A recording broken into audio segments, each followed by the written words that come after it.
During the final months of summer, many of the lettuce plants were starting to go to seed, and I decided to pull them out, along with the last summer crop of bean plants I had just harvested, leaving sections of bed D bare. During summer, although many of the lettuce plants were still growing, the focus had changed from lettuce to bean planting.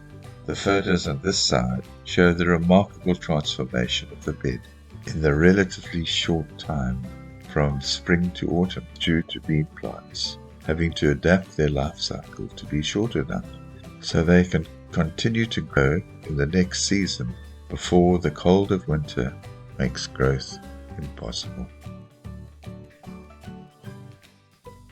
In the first week of autumn, I decided to plant Madeleine and Contender seeds, in addition to growing Lazy Housewife and Caprice bean plants from seedlings, and compare the productivity of the different varieties.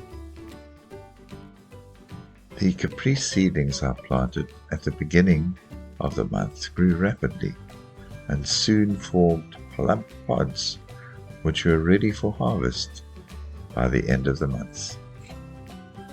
In the second week of autumn, the Malays and Contender seeds had grown into vigorous young bean plants, but they had not yet flowered. By week 2, the Lazy Housewife bean plants were starting to vine and climb, but there were no sign of any flowers. However, the Malays bean plants grown from seeds had produced their first buds.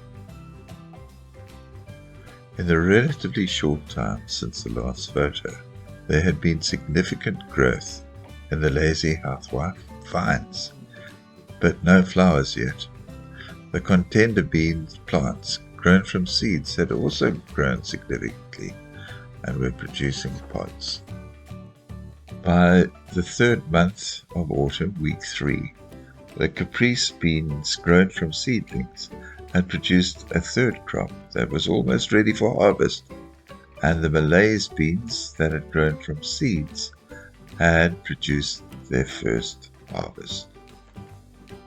By the end of autumn, the Caprice bean plants grown from seedlings had produced their third successive crop of nutritious, tasty beans, and I was off for a 3-week holiday with my wife in California, leaving the rest of the crop for my friends.